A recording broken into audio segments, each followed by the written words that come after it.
Hello and welcome to Rocks and Rally. We're going to take a quick break from building the bumpers for the Jeep and we're going to play a little bit of musical chairs. So you may have noticed in my previous videos that I have these seats in my Jeep. I didn't put them in here, but they are pretty nice. They're pretty comfortable and I've had no issues with them whatsoever, except getting in and out.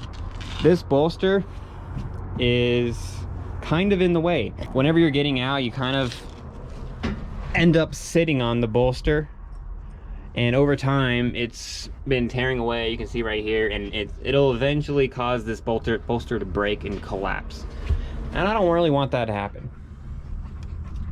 Oh, hey pup, what's up?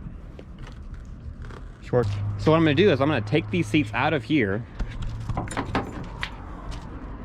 and I'm going to put them in the Camaro. Stay out.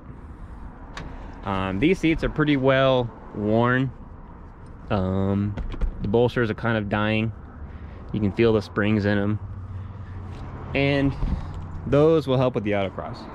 So I'm going to take those out, stick them in here, and I got these seats from a Scion TC that I'm going to put in the Jeep. But what that involves is I want to keep the sliders for the Camaro and the Jeep. So I'm gonna have to make some custom seat brackets. So let's start by pulling the passenger seat out of the Camaro and pulling this seat out and seeing what it's gonna take to bolt this up in there.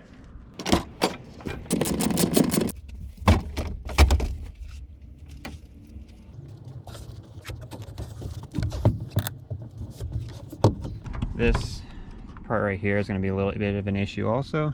Okay, so I have some ideas on how I'm going to make this work. First, as you can see, the sliding rails actually fall on the outside of the stock bolt holes. So the first thing I'm going to do is make a little bit of a Z or S-shaped bracket.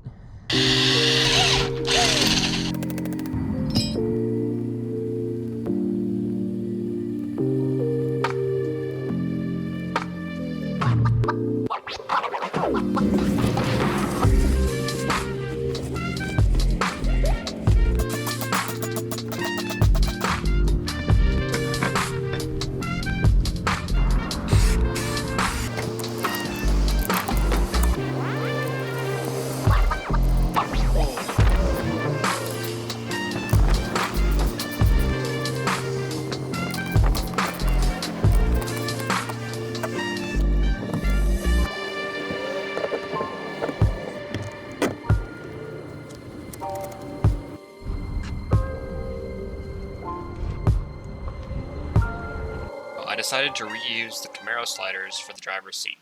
Adapting them to the seat was simple and only needed 2 small brackets in the front. And since the mounting holes weren't even close, I had to cut the feet off as well. I'm sure no one will notice my charred carpet from welding on the new mounting tabs, which, because of how low the seat was to the floor, were in very weird positions. The front left had to go over a hump in the floor. The back left had to slide in between the slider rails. The back right was actually the only easy one, and the front right was directly underneath the rail. Another innocent victim was a bump in the transmission tunnel that was blocking the slider from moving all the way back. A big hammer solved that problem.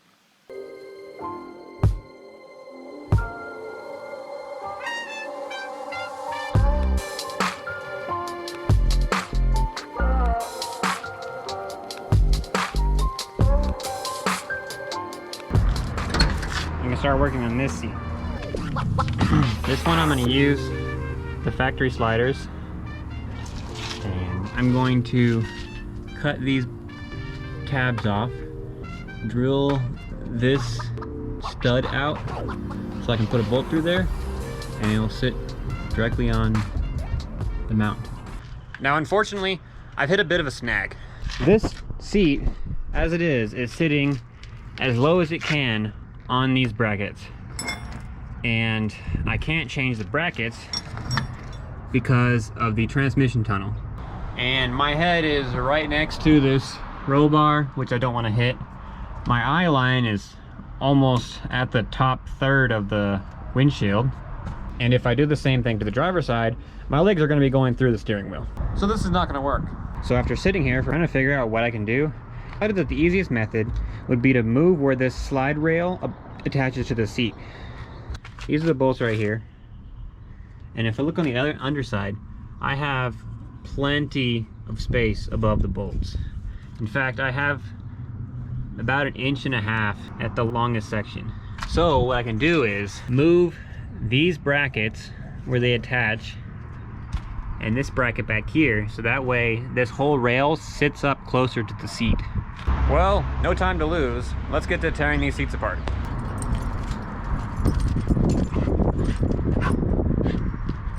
Alright, so here's how this is going to work. First, I'm going to take this here and this section here out of this bracket and then re-weld it. So these bolt holes are pretty much going to be located right about here.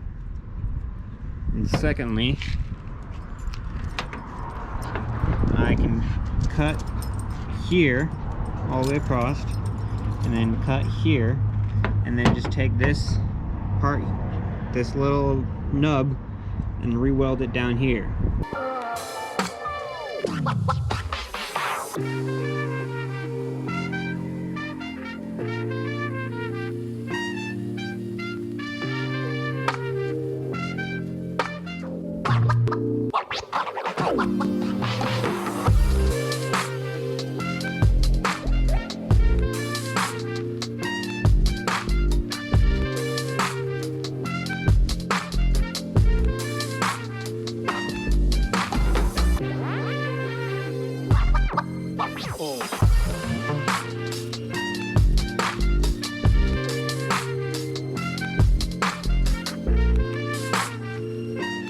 Quick jump into the future and we are done with the Jeep seats. Check it out.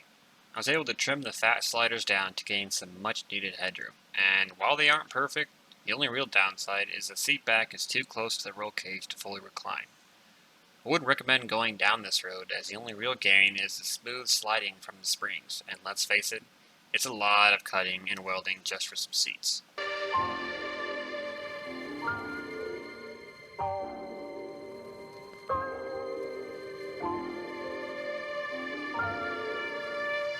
For the driver's side, I did things completely differently. I ditched the complicated Scion sliders and used the universal set. This meant I only needed to make some quick L brackets to make up for the width difference.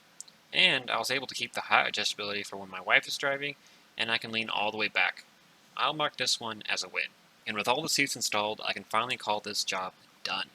It only took a couple weeks longer to complete, but hey, they look great. And if you're considering doing a similar job, my advice is listen to the forums. Odds are someone found better fitting seats years ago.